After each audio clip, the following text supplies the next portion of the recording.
So stop giving that lazy feedback. What do I mean by that now? Huh? I'll tell you right in a moment.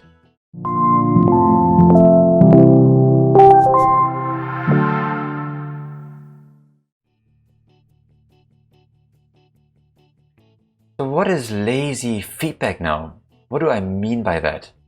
Lazy feedback is not being lazy about feedback itself, for example, not giving it because you have better things to do. I think we're all more enlightened than that. Lazy feedback is something that is more subtle. It's more an intellectual laziness. So let me share with you what I mean by that. So now, as you know, I'll just head over to a little mind map that I've prepared for that. So what is lazy feedback? And what does it have to do with your role as a leader when you coach? So lazy feedback is something that is a bit nasty because it's any feedback that actually you can say without really knowing any details about what your team members are doing. Now think about that. What kind of feedback might that be? How might that look like?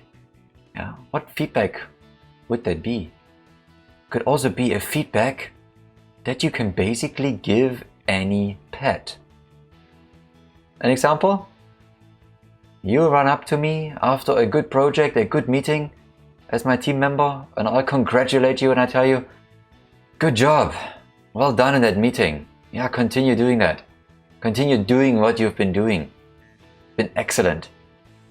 And that's it. Is that good feedback or is that bad feedback? Well, it is encouraging, isn't it? But in the end, it is what I call a positively lazy feedback. It's a good job, a well done. It is something that you can say without knowing anything. I could have just assumed, probably my team members did a good job, so let me just tell them good job. Oh, well done. Maybe my team member completely messed up their meeting. What would I know? There's also, of course, constructive lazy feedback. And that might be, this is not so good. Can you try again? Or, I think you can do better in this. And then I just walk off. Or you say, this is rubbish. And you walk off. Hopefully that doesn't happen to you. Or, a more subtle way, thank you. I think this presentation is good enough. You hear the subtext, don't you? So this is all lazy feedback because it essentially lacks something, which is detail. It means that I said these things as a leader without necessarily knowing anything about what has been going on in my team members' life, my team members' work. So what does that have to do with coaching? Let me share with you. What does that have to do with coaching? Because as leaders, we need to build trust. And over time, we get sincere buy-in from our followers when they believe that we actually care. And how do we do? How do we care? If we pick up details, if we remember details, and that's not just work, it's also personal. It's also personal. So when your team member is having maybe going for a concert in the evening or has a new child, how often do you ask? How interested are you as a leader? Because these things, noticing and remembering these details are really important. Do you know maybe the birthdays of the spouses of your team members? You might ask, why should I need to know?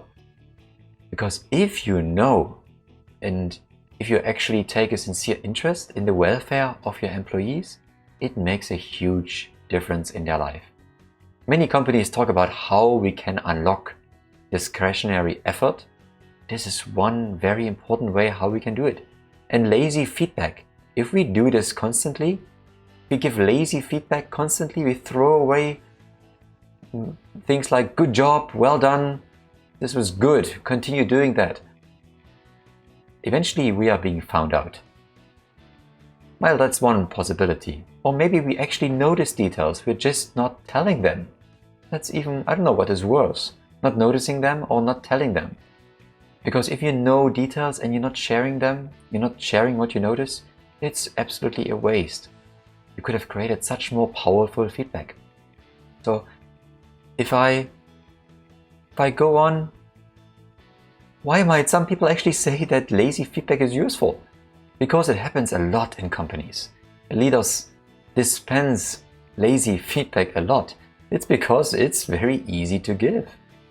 And it feels good in the moment. And the strange thing is, it feels good in the moment for manager and employee. Because both get a little bit of a tick up.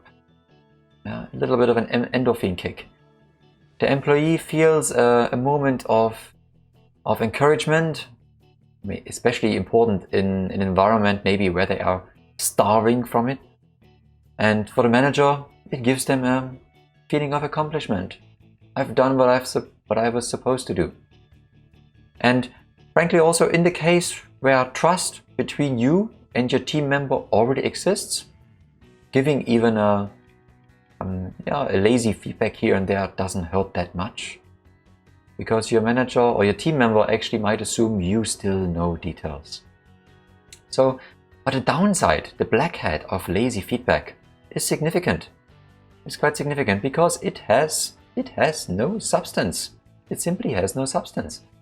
And it shows no evidence of effort on your part. And I'm not meaning a lot of effort in terms of time. It is about taking note and actually repeating or replaying something that you've noticed. And that doesn't have to take long. But did I, as a leader, take effort in picking up actual behaviors, actual things that happened? Yeah. Lazy feedback is just a very poor way of showing how you care about the performance of a team member. Using that too often can be absolutely a contributor to poor engagement. So what should we do instead, Mike? What should you do instead? What's the opposite of lazy feedback? Busy feedback? No, not really.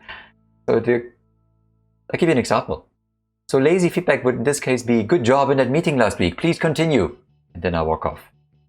Maybe a more positive technique could be here, well done in that meeting last week. The way you asked questions in there was very different this time. And I noticed you talked slower and you used a lot of open-ended questions in that meeting. And especially when you talked with James and you asked him, what would you consider being useful for these KPIs? I really saw that when you asked that question and you didn't ask it in a judgmental way, or that could perceived in a judgmental way, he was absolutely listening and he was thinking. You know how he sometimes erupts. So well done on that part. Now you see, in this example, the feedback is very specific. And that is what makes it useful. Because the positive impact of feedback that is specific is that it shines a light exactly on the things you want to reinforce as a leader for your team members. And I'll give you a small additional trick, a technique, a power thank you it's called. It's from a book. From the book, let me show you, where's the book? The book is called Just Listen by Mark Goulston. I took it from there and it's very useful. A power thank you is something that includes 3 parts. You thank or you acknowledge somebody, a team member, for something that they did and you're very specific. And then you acknowledge the effort. What did they contribute to that? And tell the person the impact that it had. So, oops, where did you go? So you tell the person the impact that it had. So what did the person do? Acknowledge the effort and what impact did it have? So let me give you an example. For example, Jenna, I was very impressed with your stand-up this morning. On Friday morning, I noticed that you addressed everyone in the team by their name and you integrated their views on the spot, instead of how we normally do it with a follow-up email and then our tracking tool. And you gave them undivided attention while you did that. I'm really fascinated. So that was part 1. I outlined the behavior. Now part 2 is about acknowledging the effort. And I know it must have been quite a lot of effort on your part and you spend quite some time in preparing that tracking tool for that meeting. I saw you've done quite some changes for them. And I'm sure it was not easy in the way you ran it, in keeping them all engaged. But I have to say, that's part 3, the impact, that it felt more valuable to the team members. And your decision and skill to have everything captured on the spot rather than later allowed them to have a very solid agreement right then and there. It allowed us to focus more. So this was a very different stand-up meeting. And I really wonder now, follow-up coaching question, what else you took away from that? How did you notice that yourself in terms of how it went differently? So do you see the difference? This is a power thank you. And it's very useful because I'm helping the person feel appreciated. I'm helping to give them an acknowledgement for their effort. And I clearly articulate the impact that it had for them. So I hope this is useful to you.